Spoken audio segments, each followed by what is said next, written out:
সবই আতঙ্ক, এবং এটা মনে করি যে বড় ধরনের ভূমিকম্পের একটি পূর্বাভাস।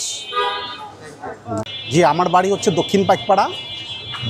আমার নিজ বাড়িতে আমি 3 তলায় অবস্থান করছিলাম। তখন টিভি দেখতেছিলাম সোফায় বসে, হুট করে দেখি যে আপনার সোফাটা এরকমভাবে কাঁপতেছে, মানে এত স্পিডে কাঁপতেছে। আমি মনে করলাম যে কী ব্যাপার, কাঁপতেছে কেন? পরে যখন সোফার মধ্যে হাত দিয়ে দেখি যে আমাকে সহ পুরো দুলতেছে, পুরা বিল্ডিং, আমার নিজস্ব বিল্ডিং, দেখি যে পুরা কাঁপতেছে। কাঁপার পরে আমি সাথে সাথে আমার মিসেসকে ডাক দিলাম। ডাক দিয়ে যখন নিচে নেমে গেছি, নামার পরে দেখি যে আমার ভাড়াটিয়া সবাই আপনার বের হয়ে হতভম্ব হয়ে কেচি গেট খুলে সব রাস্তায় গিয়ে দাঁড়াইছে।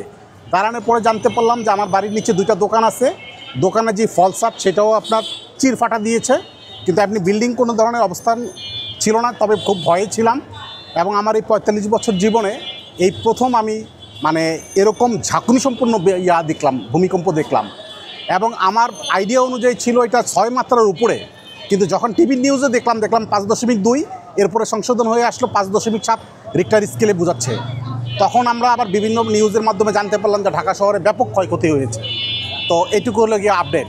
এরপরে আমি বের হওয়ার পরে যখন মূল রাস্তা সড়ক ধরে আমি যখন দক্ষিণ পাইকপাড়া প্রধান সড়কে যাই, তখন ওখানকার কিছু বিল্ডিং আমি ফাটার অবস্থা দেখতে পাই এবং চির ফাটা ধরে গেছে, এবং একটা বিল্ডিংয়ের 6 তলা থেকে আপনার আস্তরও খুলে পড়েছে, এই অবস্থাটা দেখতে পাই।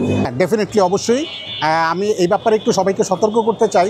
আমার নিজ বাড়ি যখন আমি বিল্ডিং তৈরি করি, তখন আপনার গ্রামীণ ফোন থেকে আমাকে বলছিল যে আপনার ছাদের উপরে আমি একটা টাওয়ার লাগাবো কিনা, এবং তারা আমাকে লোভনীয় অফারও দিয়েছিল। এই ভূমিকম্পের চিন্তা করে আমি সেই অফারটাকে ফিরিয়ে দেই। তারা বলছিল মাসে 15,000 টাকা করে দিবে, কিন্তু সেটাও আমি আপনার সেইটাকে আমি প্রত্যাখ্যান করে দেই। বলছি যে না ভাই, আমি আপনার বিলবোর্ডের জন্য আমি আমার ভাড়াটিয়াদের ঝুঁকিতে ফেলতে পারি না। তো আমি মনে করি যে এটাও একটা কারণ, এবং উচিত এই ধরনের বিলবোর্ডগুলি স্থাপন করতে না দেয়া। ডেফিনেটলি আপনার বা যদি 7 হয়ে যায়, ঢাকা শহরের ম্যাক্সিমাম বিল্ডিং ধসে পড়বে বলে আমি মনে করি। এবং এটা ঢাকা শহর এতটা ঘনবসতিপূর্ণ, এবং বিল্ডিংগুলির যেই মার্কিংয়ে যে গ্যাপ রেখে তৈরি করার কথা, আমরা সেটা ব্যক্তি মালিকানা বাড়িতে আমরা করিও না। যেই কারণে রাজুকের লোক জনবলের অভাব রয়েছে। আমি মনে করি প্রত্যেকেরই সচেতন হওয়া উচিত, এবং প্রতিটা পার্শ্ববর্তী বিল্ডিংয়ের সাথে অনেকখানি গ্যাপ রেখেই বিল্ডিং করা উচিত। এই কারণেই আমি বললাম যে শুধু নিচের লেভেল থেকে ফাউন্ডেশন পাইলিং হলেই ভালো হবে না। দেখা যাবে যে প্রতিবেশীর বিল্ডিং কীভাবে তৈরি হচ্ছে, সেই বিল্ডিং কোডও যাতে মেনে করে, এই ব্যাপারে সবাইকে সচেতন হতে হবে। ডেফিনেটলি আমরা আতঙ্কে আছি, কারণ আমি হয়তো যদি গ্রাম অঞ্চলে চাকরিও করে থাকি, তাহলে দেখা যাবে আমার ফ্যামিলিকে নিয়ে আমার চিন্তা করতে হবে, কারণ ফ্যামিলির অবস্থানটা তো সেই ঢাকাতেই অবস্থান।